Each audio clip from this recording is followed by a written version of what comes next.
Tonight on Studio 12, a powerful new exhibit at the Denver Art Museum featuring veterans who use art as a path to healing. Then we're taking you to the Christkindlmarket for their 25th anniversary as we celebrate culture and the spirit of the season. Plus, a milestone for TV legend Tom Green as he joins the Colorado Broadcasters Hall of Fame. And a look at the Denver Foundation's 100 years of community impact. All of that and more right now on Studio 12. From the 5 Points Media Center in the heart of Denver, Colorado, this is Studio 12. Hi, I'm Bazi Kanani, and welcome to Studio 12. Tonight, in our Heart of the West segment, we're shining a light on a powerful group of Colorado artists whose work is shaped by service, resilience, and healing. The Veterans Art Council, a nonprofit based out of VFW Post 1, the very first VFW post in the country, has long provided a creative space for veterans coping with PTSD, depression, and the invisible wounds of war.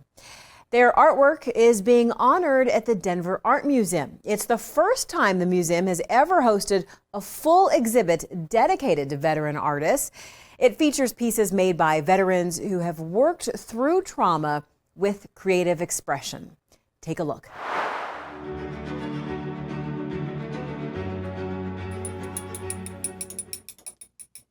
Most of my art is monochromatic.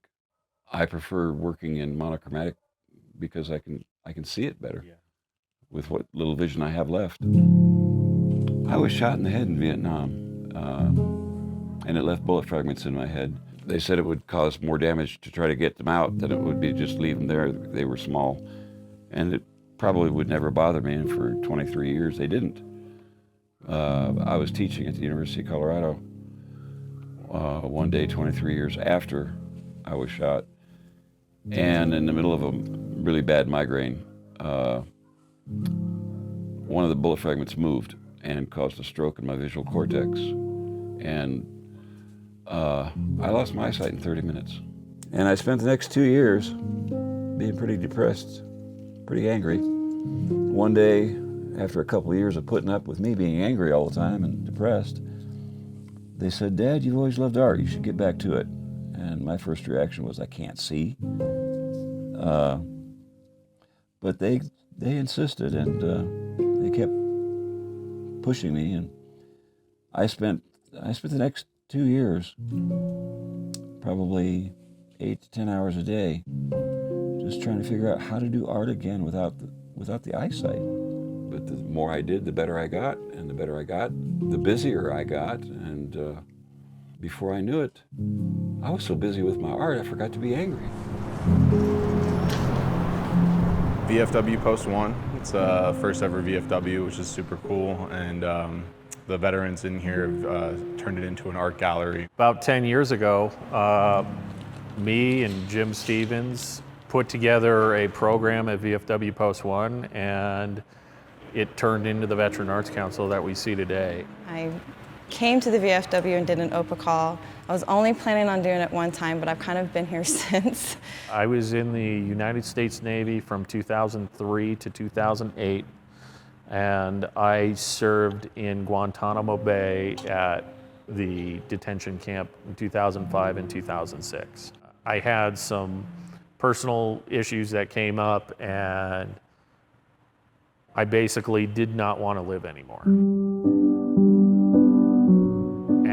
One of my friends who was down here on the day that I was actually thinking about committing suicide, he basically called me up and said, "Dude, you will not believe what's going down at this new VFW post." And I go, "Tell me more," you know? And he goes, "They kept the art, they kept everything."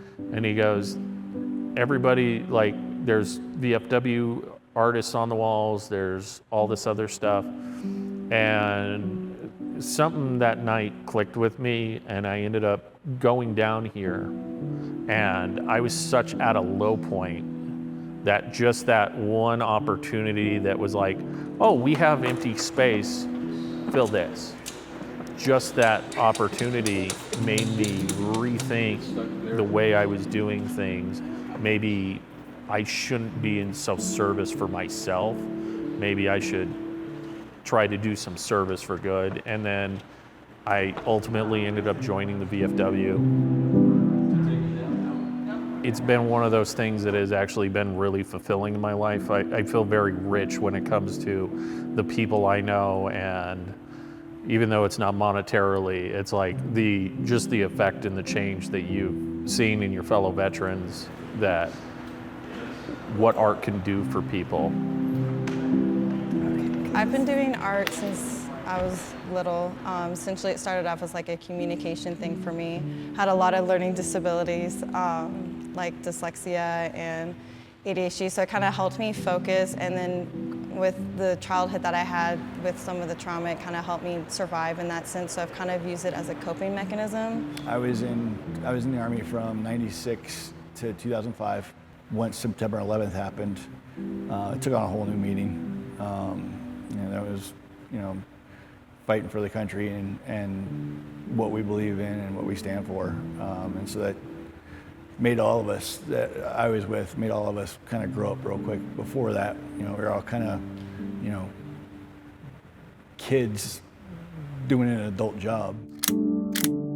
My photography post-military has been definitely a way of release of stress, of tension, of the daily grind, and it's definitely a way to release all the pent-up energy or pent-up stress from the week, and a great way to unwind. And so it definitely has helped me cope with just life in general. This is such a big deal that we're getting this opportunity to show at the Denver Art Museum. It's huge. I'm very proud that I'm part of this Veterans Art Council and that we have opportunities like this. I got the idea actually from my 6-year-old grandson. Really? Yeah, many years ago. So today we are holding our reception for the Veterans Arts Council Community Spotlight. Now, Ray, how old are you? I'll be 90 in January. That's what I thought. You're our oldest artist here. It is called Beyond the Military, From Combat to Canvas. And so this exhibition is a celebration of veteran artists in the Denver community. I'm a Korean and a Cold War veteran. I was in the Marine Corps for 8 years. They were talking about in the opening, it's been a year in process, and I've been here just over a year in the VFW Art Gallery. And in that year, I've been in a senator's office, a congressman's office, the VA hallway, a different art gallery altogether, and now I'm in the Denver Art Museum. And the running joke that I've been making to my friends is I'm in the Denver Art Museum, and I'm not dead. I'm literally, legitimately in the Denver Art Museum. It's actually 12 shots taken in rapid succession and then stacked together. It's a drawing I did of the Cathedral Rockets, the Garden of the Gods. It was done in graphite. It's painted on over 1,000 strings, 8 layers deep. Her hair looks like lungs. So it's learning to breathe and to take a breath and to find mindfulness and to center yourself. Frankly, I feel great for these men and women.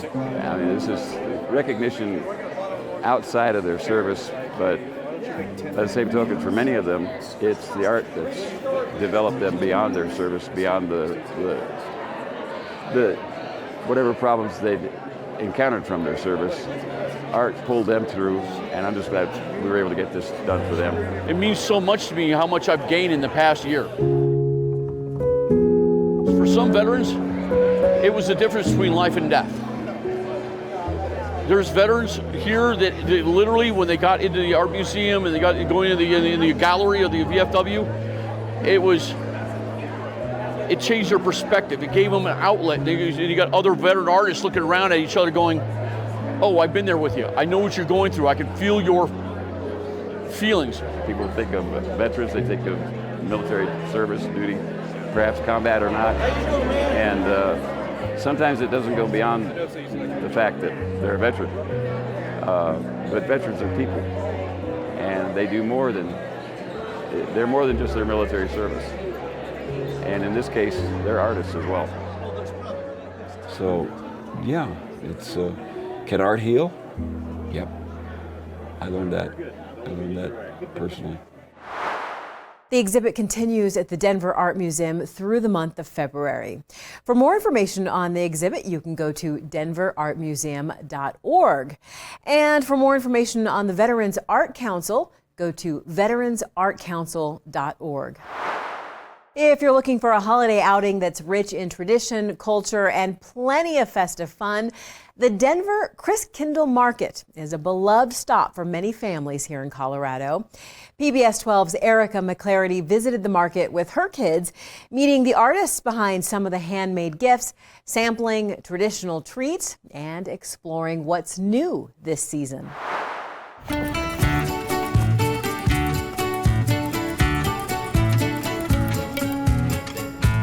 A little bit of Europe popped up right here for the holidays. It's the Christkindlmarket. They're at a new location for their 25th year anniversary, which means more room for more traditions. This is actually a great space because it's a lot bigger, so we have a lot more space for people to walk around. When it gets crowded, you know, I think it's gonna feel really comfortable here. The Tivoli building, that's the backdrop of the market here, actually has a German architect that built it, so we kind of feel right at home with that piece of history. So we start setting up this event for 2 weeks prior to opening, so it's a long process. Part of that is, you know, we have the actual wooden huts that you will see at European Christmas markets, and that takes time to set up and build them. And then all the vendors, we have over 45 vendors, they need to move in. That's a lot of logistic, you know. I think what makes us really special and this event special is how authentic it is.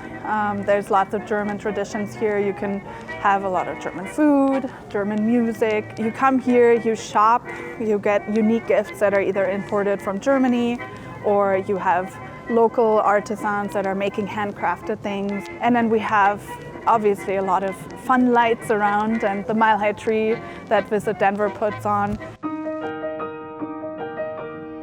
It's kind of like this winter wonderland where you can shop, you can have a good time, you meet your family, you build traditions for your own. And for me personally, honestly, I'm from Germany, so I just fully embrace it. I told my family we're putting up Christmas decorations the second that we start build up so that I can get in the mindset. And so yeah, pretty much beginning of November is when Christmas season starts.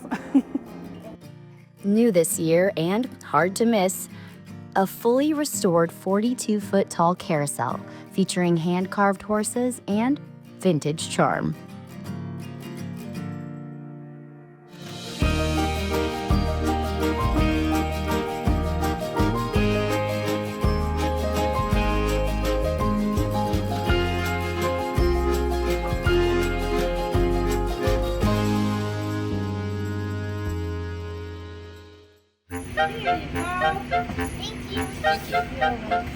I want the nail polish. What do you think? Good job. Personally, I think a big part of the authenticity of this event too is you walk in and oftentimes you get the smell of cinnamon and sugar, and most people go to search where they find it, and it's the roasted almonds from Bob's Roasted Nuts. They're one of my favorites because you can find them at any German Christmas market and they're really, really delicious. And then I'm also really excited about the newer things we have. So we have, for example, like a food vendor that makes a German street food, which is called Döner. It's like a Döner kebab, so it's like a kebab in a loaf of bread with some fresh salad, and that's really delicious. That's just as much German culture as, you know, a traditional schnitzel. Isn't that cool? My kids' favorite stop, Blinchiki crepes. They are Russian-style crepes, both sweet and savory. My son went for the Pacific, which had smoked salmon, cream cheese, and pesto. My daughter, the sweet, with chocolate and powdered sugar. These are all small businesses that rely heavily on their Christmas sales, and we're really happy to support them. Most of our vendors either make something very German or European. A lot of them are immigrants from Europe. We have, Germans, Ukrainians, Polish, Russian, lots of nationalities come together here. And it's always a really nice synergy, and I think everyone has really some unique craft that they bring to this event. Being sort of an ambassador for what we do, I think that's really special. And I speak German a lot at the market because a lot of vendors do, In Deutsch, wir sagen frohe Weihnacht und ein glückliches neues Jahr. My first year was 2009 in Denver, and I have many people who comes every year and only just for me, and she looks and she say, oh, it's nice, and what is new one? This is only for Christmas, and we make this in East Germany, and it's a traditional product. The products that are carried here, it's a good intersection between German and local. You do get to see some traditional pieces, but then you get to see something a little more modern and something in between.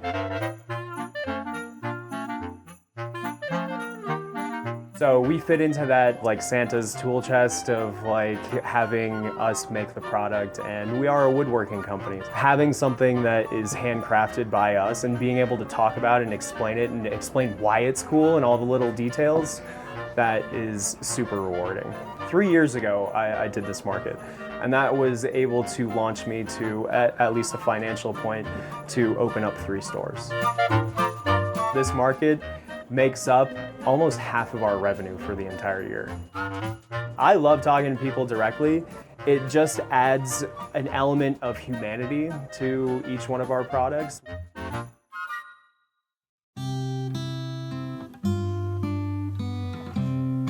The great thing is, in true German tradition, the Christkindlmarket is free to the public. There's no entrance fee, so anyone can enjoy it and treat your kids to do something fun, but you don't have to spend a lot of money if you don't want to. And, in this economy, I think it's good to have flexibility. And we're really happy that entertainment, all the live music, everything's free. I know it's a big thing to actually go to Europe and visit all the Christmas markets. So, not everyone has that option. That's quite expensive. So it's fun to bring it to Denver. It's a fun cultural immersion. And if you have no touch points with it, it's still fun. We have so many people though that are like, I did a DNA test and I'm 12% German, so now I'm here. And it's like, cool, whatever it takes, explore it and just have fun with it. So whether you're here for the food, the gifts, or just a little holiday spirit, the Christkindlmarket has something for everyone. Happy holidays. For PBS 12, I'm Erica McClarity. Another interesting thing Erica discovered is tomorrow, the nonprofit German Cultural Foundation will host more than 1,000 Colorado students who are studying German for an immersive visit to the market. They're each given $10 to spend and are encouraged to practice their German with all of the vendors there. Tonight, we're celebrating one of Colorado's most recognizable voices in our broadcasting history. Tom Green's career in television and radio has spanned more than 4 decades. He is now officially a member of the Colorado Broadcasters Association's Hall of Fame. PBS 12 was there to capture Tom accepting this honor. Take a look. I'm Bob Call. I currently am Senior Vice President, Market Manager of my retirement. And pretty big advocate of that. Prior to my retirement, I did have the privilege of working for Bonneville International, Lincoln Financial Media, Jefferson Pilot, and many of the people here tonight, and I'm proud to be here. I served on the Colorado Broadcasters Association board for, I think I was talking to Justin today, 14 or 15 years. And these days, while I'm retired, I am on the CBA Hall of Fame committee. And that's so exciting for me to see this tonight, for all of the planning that went into this to come to fruition, and an opportunity to honor so many great broadcasters. And I get to honor one right now. I told them earlier tonight, I feel like I'm a footnote in his career because we were getting ready to sign on the Fan, which at the time was on 950 back 30 years ago this year. And I've been watching this guy doing sports on TV, Tom Green, and I thought, we need to get him on the radio. We need to get him to cross over from TV to radio. And thankfully he did, along with his partner at the time, Doug Moe. And he was the first voice to be heard on the Fan. And Tom, congratulations on an amazing career, your TV career and your little bitty radio career. And here's a video tonight on Tom's career and background. Call him versatile, witty, hilarious. Always wanted to see Mount Hood, wherever it is. Tom Green can and has done it all. This year's Coors Classic started here in Hilo, Hawaii, and worked its way through California and Nevada before ending 3 weeks later in Boulder, Colorado. He's hosted a national game show. Standing ovations for Morgana. Oh, no, that's not it. It was went into extra innings, a record 117 extra inning games. He's been a prep sports guy, the main sports guy. In Tucson, the Rockies put their 6-game winning streak on the line against National League Most Valuable Player Barry Bonds. A talk radio host and news anchor. He was in court today amid allegations that he punched a Denver police officer in an airport drop-off. In the early mornings, the afternoons. Is this exactly how your hair was when you were a little boy? No. Really? No. Oh, did you have long hair? Yeah. And Sunday nights. He's been on channels 7, 2. This is actually a big audience for Daybreak. And 9. In at those final 3 seconds. We're going to talk more about it. Lucky for us, he liked us so much, he did it twice. It's Tom Green. Hello. Welcome back. Yeah, back. Believe it or not. He has covered the Broncos. While Coach Reeves expressed mild concern over the Baltimore Elway situation, it seemed like panic compared to the young quarterback's reaction. And hosted our Olympic Zone. Comes to men's basketball, Team USA synonymous with gold. They've won. Along the way, parades aplenty, celebrating the season, a Stanley Cup victory, and Denver's first NBA championship.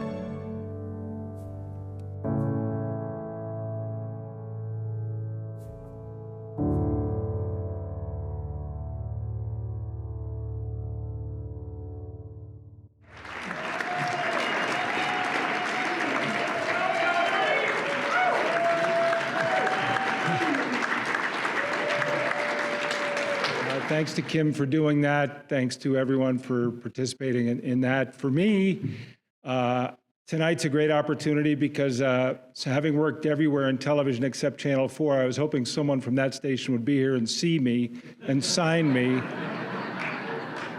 I don't think anybody's hit all 5. I'd like to be the guy who hits all 5 TV stations. No, I've enjoyed a career. It's been unique for me. It's when Mark addressed humility, I always think of all the Hall of Fame speeches I've ever seen as a sportscaster, and so many refer to being humbled by it. And I always thought it was a classy comment until you stand here and you realize it is humility. You're just a piece of your own life, because you think of all the other pieces that forged you, whether it's your family, or the people you worked with, the people who were across the street, the people who hired you, the Bob Calls of the world, the Lee Larsons of the world, Mark Cornetta, and so many others, the news directors who supported you, who screamed at you, the producers, the directors, the writers, the photographers, all these people constructed your career for you.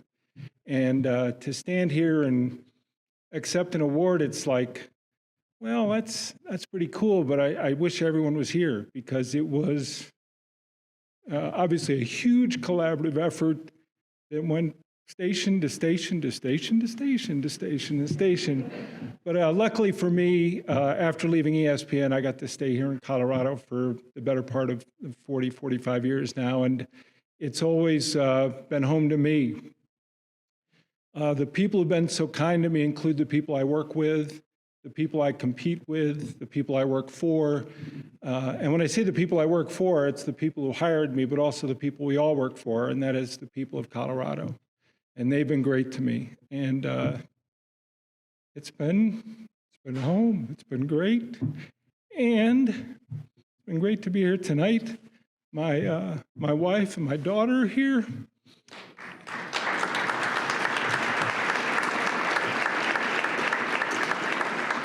And they're the ones that always remind me that now that you're not working, you need to leave the house still, which is a nice thing. But it's great to see so many friends, friendly faces, and all of you. And thank you very much. I appreciate this tonight. Thank you.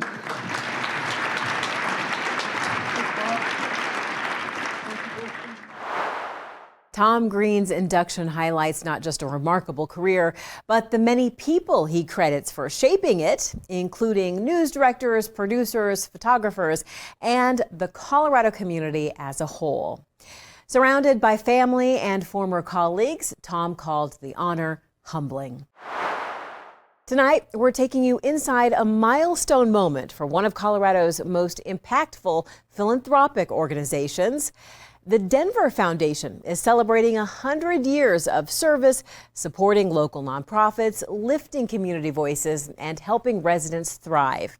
At their recent centennial celebration at the Denver Art Museum, leaders, donors, and community partners reflected on the foundation's legacy and all the lives it has touched.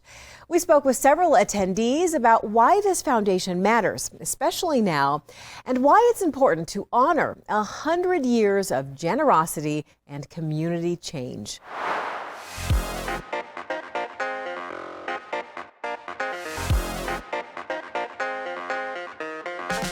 Well, 2025 is a really special year at the Denver Foundation because it's 100 years since we were founded. And that alone is a really good thing to be able to say. Tonight, I'm excited to really just be in community with everybody. There's so many people, leaders, civic leaders, the nonprofit community, the philanthropic community, all just coming together to celebrate our city. I understand there are 700 people coming tonight, and I think it'll be great to see people that I don't often see and to see them in an environment where we're all supportive of what the Denver Foundation is doing. The most incredible thing about the Denver Foundation, beyond its century of legacy working here in Denver and supporting organizations all across the city and the state, but the fact that it's committing to long-term change in a variety of ways. As the chair of the Reicher Scholarship Program, I've had the chance to work with folks all over the state who have had the chance to have their education and economic mobility dreams come true, thanks to the Denver Foundation's support of the Reicher Scholarship Program, which will next year become the largest scholarship program in the state of Colorado. I think the Denver Foundation does a great job being a convener to talk about issues that are important to Denver and the greater Metro Denver community. And I think that that is one of their great roles.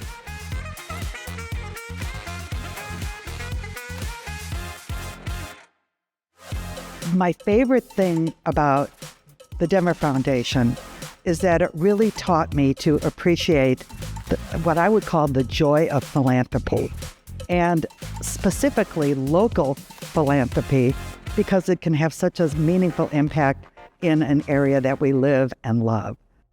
The Denver Foundation, to me, has had such tremendous impact because of the trust that they place in the citizens of Denver, whether it's donors, funders, the beneficiaries of the philanthropy. And that trust just makes the work so beautiful and impactful. I would say another thing that really impressed me, and I love about the Denver Foundation, is that I think that it is very, very good at both respecting and honoring the donor community as well as the grant recipient community, and really working to build bridges between those two. I'm on the Impact Investment Committee, and my favorite thing are looking at the opportunities that committee has to do good in the community. So that's really been very rewarding and lots of fun to see what those impact investment receivers have been able to accomplish. I love the Denver Foundation. I think it's a place that invests in our community, and I personally have learned so much from it. I've learned about our community needs, and I've learned how to be a philanthropist and a good community partner.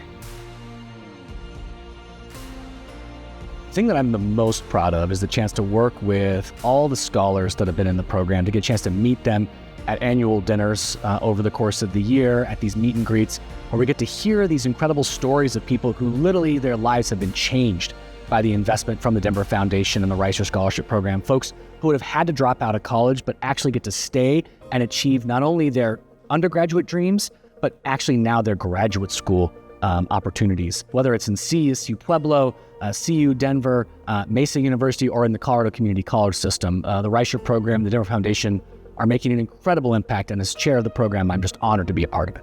I'm just proud to be part of the village that figures out how to be proactive in addressing community needs, and I love the way that the Denver Foundation is reactive in addressing community needs, and just that ability to do both those things well is something I'm extremely proud of. Something I'm proud of from a legacy standpoint with the Latin American Educational Foundation is that we were one of the original agency fund holders. So we've had this really long generational relationship with the Denver Foundation. But I think above all else, specifically for us, it's our partnership with the Reiser Scholarship Program. I've been involved with the Denver Foundation for about 15 years. But what I would say is that I think the thing I'm the most proud of is probably the contributions and the involvement that I've had in this Centennial Capital campaign. And then I would say the next thing is that it was really the opportunity to think deeply about the kind of donation I wanted to make. And in the end, I made it to what's called the Fund for Denver, which is the Denver Foundation's permanent endowment it'll be there forever. Well, I'm most proud of the accomplishments of these grantees. They're the ones that really are struggling. They set the priorities. They've come to TDF because they need funds and they need support. And when you look back and you see what they've accomplished, that's rewarding. What makes me really hopeful for the future of the city of Denver is that continues to be a global draw, a city that brings in not only great investment for the future of the state, but a place where Colorado's collaborative nature, how we take care of one another, how we support our community is something that's integrated into that. Even as we grow and we evolve, that we still stay true to our core values as a city and a state. My vision for the future of Denver really is several-fold. One, I'd like there to be more affordable housing. We have a real deficit in Denver. Second, I'd like more of our children to be able to go to university to get a better education and thus a better job. Third, there are lots of people in our community that just simply don't have enough to eat. If those things happened, Denver's future would be very bright. When I think about a vision for Denver, I think about things like I want it to be vibrant and healthy and safe and with engaged population. To build on that a little, I would also say that I wanted to have, good public schools, a network of organizations, both cultural and social support that we can all benefit from. I want there to be safe neighborhoods and really engaged residents so that we can just build on what already exists here. My hope for the future of Denver really rests with my two sons who are 7 and 10 years old, for them to grow up in a beautiful, vibrant city where they can contribute, where they feel seen, where they feel valued. But I think above all else, a place that they themselves have an image of themselves in the city, and they're going to play a really important role in crafting what the next 100 years looks like for the city of Denver. Congratulations to the Denver Foundation, 100 years of serving our community and bringing together an amazing group of people. Thank you. From education and housing to arts, equity, and neighborhood support, the Denver Foundation's work has shaped countless lives across our state. As the foundation looks ahead to the next century, the message from the event was clear. Community thrives when everyone has the opportunity to rise. For more information on the Denver Foundation, you can go to denverfoundation.org. As we enter December, there are lots of distractions with the busy holiday season upon us. But as Kyle Dyer and the Colorado Inside Out team discuss, there are still lots of things happening all around us right now that we really do need to be keyed into. What are those things? Well, here's more with Kyle and her panel of experts. Hi, Bazi. You've been in the business long enough with me to recognize the pattern. Big moves and controversies often surface during the holidays when most people are preoccupied. And when that happens, transparency can and does get lost. The full story doesn't always come to light. And that is something we talked about on our most recent episode of Colorado Inside Out. I imagine the linguists out there are already debating the word of the year, and transparency might be in the running. It is a word that we've been hearing a lot of and using lately, from the skepticism surrounding the weekend swearing in of the new DPS board members to this week's ruling from a federal judge requiring ICE agents to follow the proper steps when making arrests. Transparency is very much in the spotlight these days. Alton, I will begin with you. Denver Public Schools and their inability to get out of their own way, it just remains baffling to me. It really does. And so, again, as someone who worked in elections administration, they are correct in that they do have a very tight statutory deadline to do that swearing in. I mean, as soon as we would conduct a coordinated election, which is an odd year, off year election, the phone would ring as soon as, election night was over. When are you guys going to certify? When are you guys going to certify the results? We have to get our board sworn in.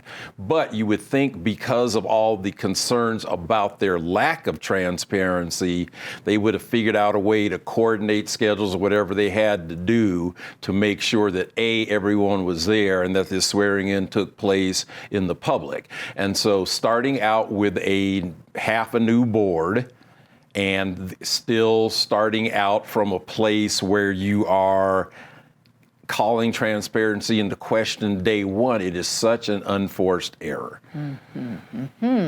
And even more appalling, because they did have to do it within the 10 days, Yes. That's true, but that they were trying to elect the new officers, the new board Yes. chair positions, that when two people couldn't be there, that was really appalling, and just shows how far this DPS board, and we'll see how it is when it's reconstituted, Right. is willing to go.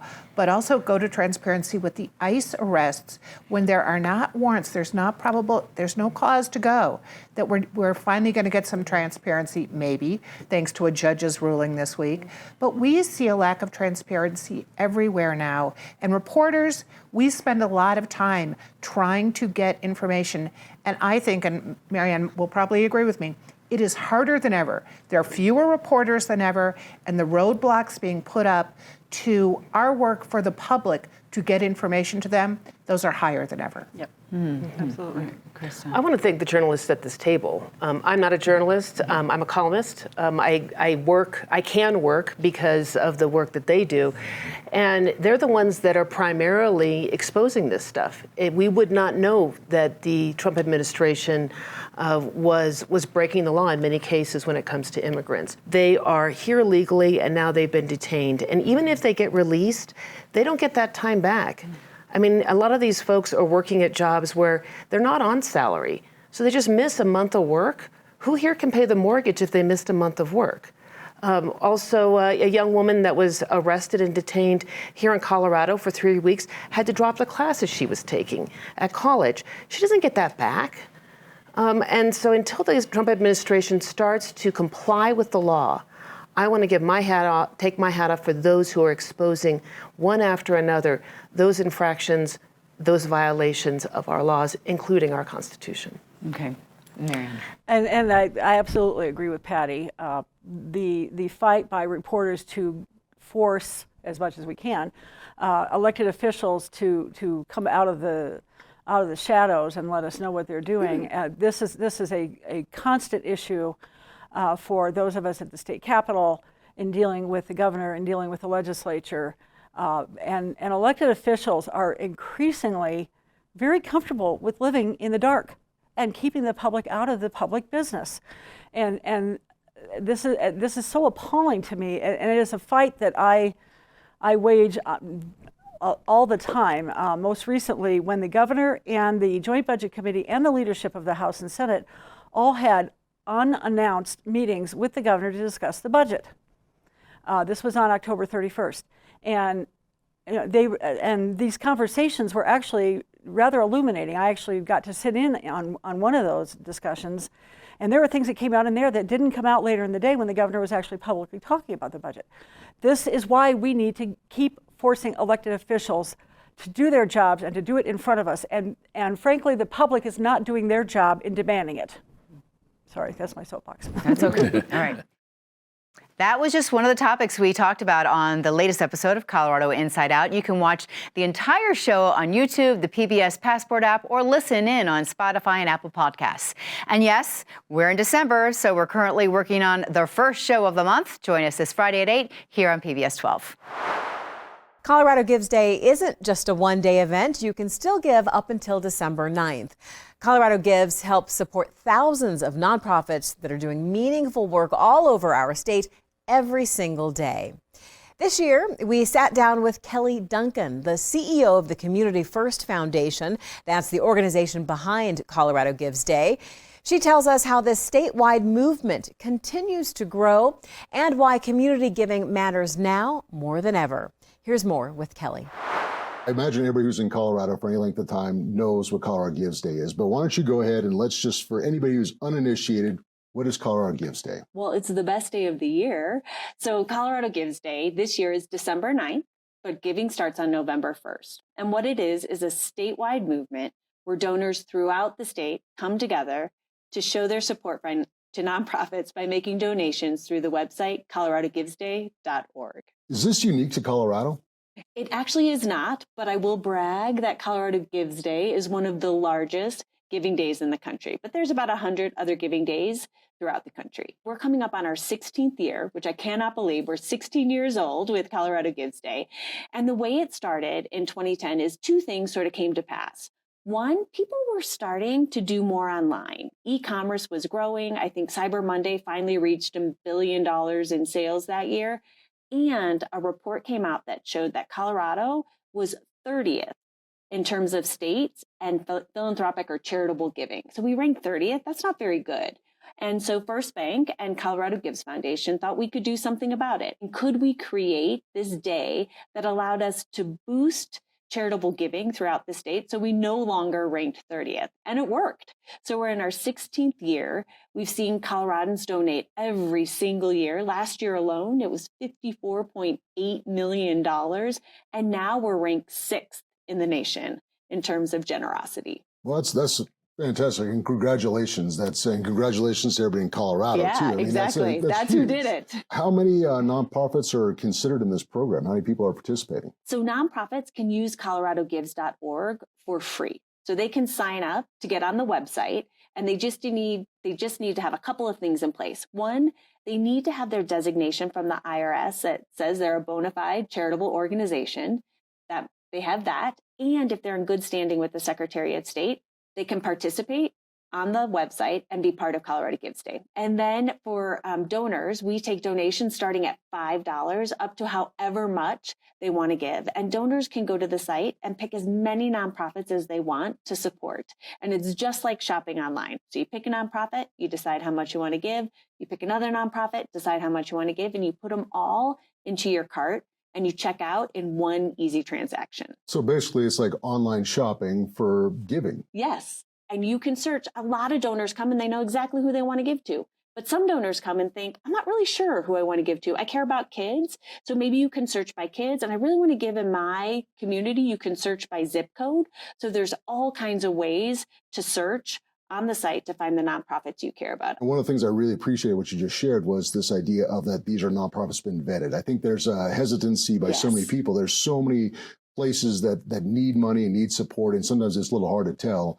And I think it sounds like that whole process has been sort of figured out and simplified for people. Is that correct? Absolutely. We like to give donors some assurance that their giving to bona fide charitable organizations, and they're not going to be scammed. So they know if they come to coloradogives.org, we vetted the nonprofits, and they are in fact nonprofit organizations, and they can get a tax deduction allowable by law for their donation. So we provide that peace of mind. I want to go back to something you just said a minute ago about, like, you talked about donations can start as low as $5.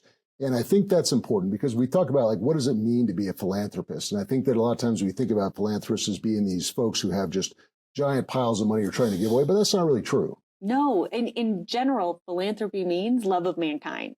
So anyone can demonstrate that by donating online. And what I love to say is if I donate, I get a boost. So it actually feels good to donate. I get a dopamine rush, but the best thing about that is I get that boost, that well-being, but it spreads to the people immediately around me. So it really is the best day of the year in terms of boosting that feeling of well-being and sharing it with the people you love. What are you hearing from the nonprofit community this year? I know for us at PBS, it's been an interesting year. A lot of our models changed this year. A lot of the things that used to be funding we counted on is gone. And I think that's true for a lot of groups. So what are you hearing from different nonprofits around the state in terms of need? Yeah, it's a tough year. What we've been saying is the need is urgent and the moment is now, because we're seeing more and more nonprofits who have seen funding cut, whether it's been federal funding that's been cut to them or just some uncertainty in the environment in terms of what they're going to get from the state. We've seen state budgets sort of consolidate, and there hasn't been as much money from either state or federal funds to support nonprofits. So we are seeing nonprofits really worried. But the good news is we're also seeing giving continue to increase via coloradogives.org year round. So we're really hopeful that this Colorado Gives Day, donors will continue to step up and support the nonprofits that keep our communities going. Let's go ahead and recap from the top. Anybody who wants to give, let's start with dates, places, and methods of giving. Take it away. Yeah. Okay. Dates. You can start November 1st through December 9th. That is the time period to count towards Colorado Gives Day. You can look on the site. There's almost 5,000 nonprofits who are participating in this year's Colorado Gives Day. You can use the site. We take various methods of payment. You can do Apple Pay. You can do Google Pay. You can do a credit card.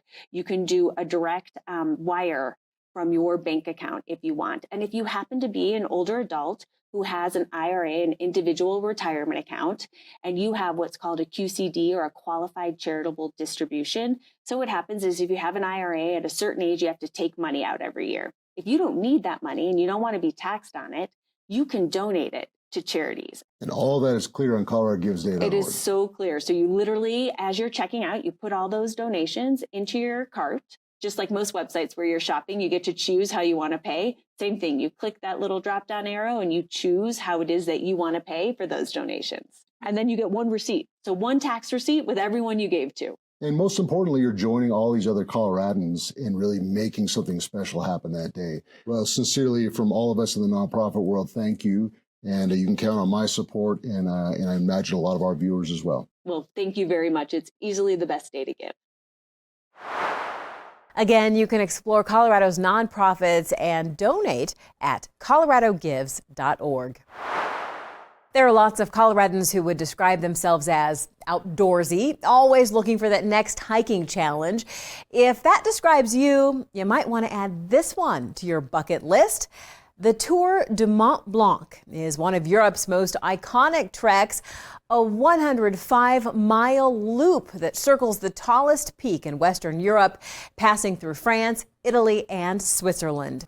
In today's Viewfinder segment, PBS 12's own photojournalist Rico Romero took the trail himself, bringing back stunning footage and a first-hand look at what it takes to complete this incredible journey. Here's Rico's Tour du Mont Blanc. Hi, I'm Rico Romero, photojournalist with PBS 12 here in a small town in the French Alps at the start of the Tour du Mont Blanc, and I'm going to take you with me.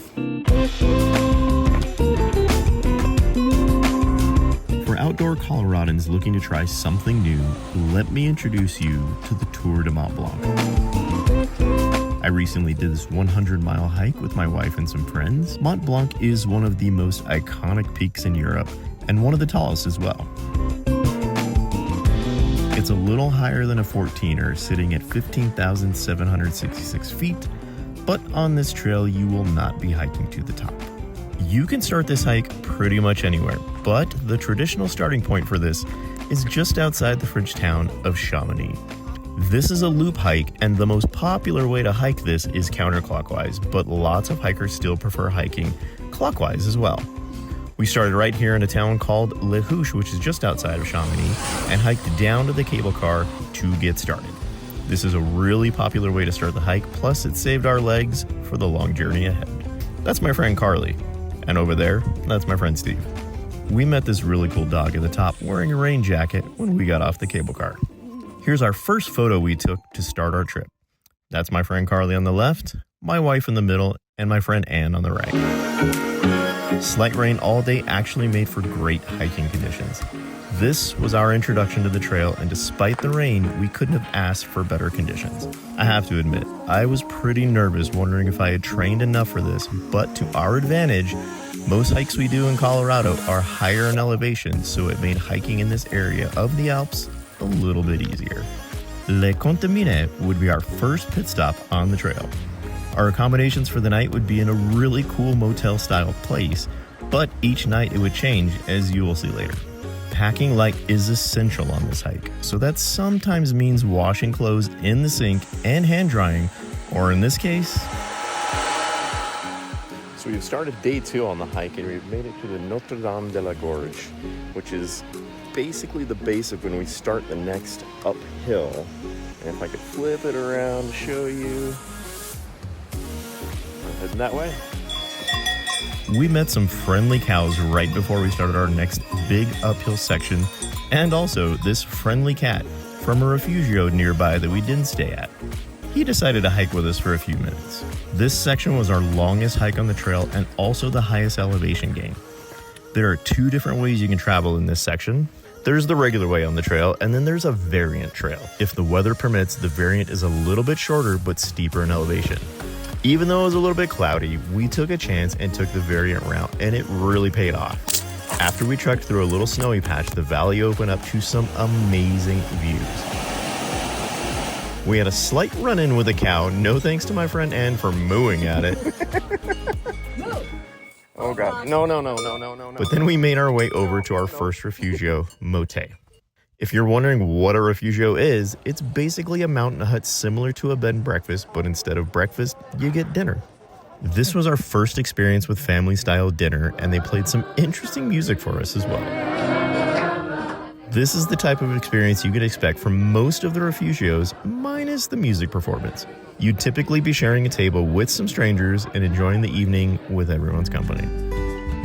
Day 3 was an exciting day because we would be crossing into Italy. Each day you can expect to gain around 2,300 to 3,500 feet of elevation and then lose about the same each day. So a lot of hiking uphill in the mornings and then downhill in the afternoon. Crossing into Italy felt like such a big accomplishment. It was fun to take some pictures at the border and head down to our next refugio. Day 3 now on the Tour de Mont Blanc trail. I have just crossed into Italy, and for the first time, I can see Mont Blanc. We made it to one of my favorite refugios on the trail and rested up for what I thought was the most picturesque hike on the trail. Day 4 now on the trail. It's definitely a little bit warmer today, which is nice because it was quite cold yesterday. But today is said to be the best views of Mont Blanc. And boy, did we get lucky and got blue skies and that. At the peak of this hike, most hikers will experience the highest altitude on the trail unless you take a variant on a very northern end of the loop where the altitude is a little bit higher, but it was a great place to stop and take some pictures of Mont Blanc. The temperatures can vary from day to day in the summertime. We got lucky with most of our days being in the 60s, but be prepared for days in the 80s with a decent amount of humidity in the summertime. We ran into some hikers who got caught in a snowstorm. Yes, that's right, a snowstorm on the variant trail that we were on just the day before, so you have to be prepared for all weather conditions.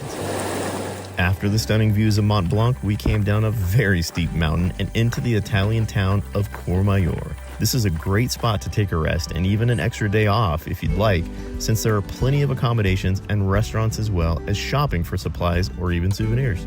We had an extra day of much needed rest and then we headed back up the mountain. Courmayeur is considered the halfway point from Chamonix, and if you're only looking to do half the trail, there is a tunnel that connects Chamonix and Courmayeur, so you could start hiking in one town and take a shuttle back to the other town. When hiking, you'll want to take anywhere from 2 to 3 liters of water with you each day. There are plenty of places to fill up on the trail too. If weight is an issue for you and you're trying to keep your weight down to a minimum, take less and fill up often. You'll see a lot of fountains or faucets similar to these with running drinking water in several spots throughout the trail, typically as you pass through the villages.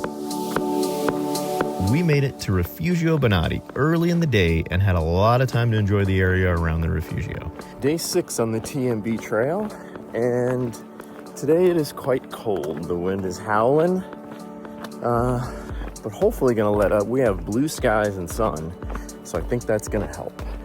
We left Refugio Bonatti, which was great accommodations, great food, great fun. And today we are headed to La Folie. I really hope I pronounced that correctly. But we will be crossing the border into Switzerland today. So that's quite exciting. We had a pretty steep ascent, and once we made it to the crest, we'd be in Switzerland. This was a pretty challenging stretch for all of us. All right. After a windy, cold hike, ascent to the top, this is the border to Switzerland. Okay, it's funny how deceiving pictures can be, because you can't tell how cold and windy it was here, but I can assure you, we were struggling to stay warm here at the border into Switzerland. The good news was, it quickly warmed up on the descent down into Switzerland, so as I've said before, be prepared for all weather conditions. La Folie was a tiny mountain town, but it did have a grocery and outdoor supply store for you to restock anything you might have needed. The difficulty of each day will vary, and you can break the trip up into as many days as you feel you need. If you're a more experienced hiker, you may only need 5 to 7 days to finish the trail, or if you're a little bit on the slower side, which is perfectly fine, you might want to give yourself 12 to 14 days to finish. We were now at the top of the loop and getting ready to cross back into France. We passed this really cool house that had quite the collection of gnomes. I couldn't believe we had made it this far, and I was so excited at the idea of finishing this hike and the accomplishment we'd feel. Oh, and we had to avoid stepping on these slugs because they were pretty much all over. Day 7 out on the TMB, and about making it to the summit for today. Heading in to day 8, but wanted to give you guys this view of this valley with this town below.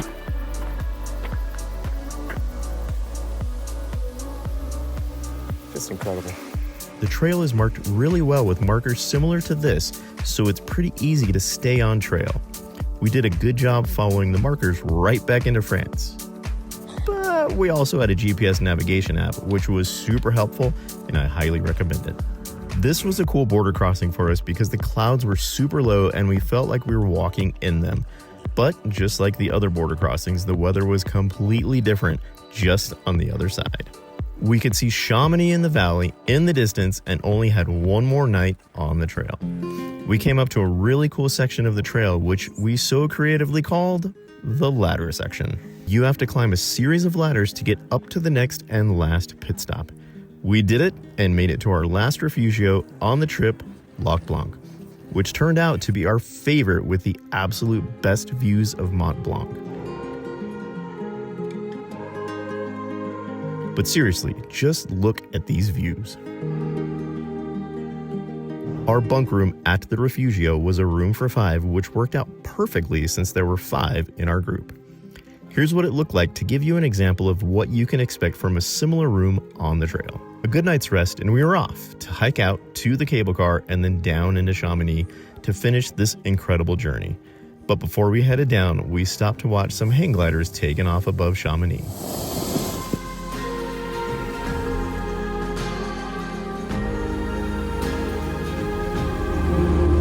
We've made it to the end of the TMB. We have decided to take the cable car down into Chamonix.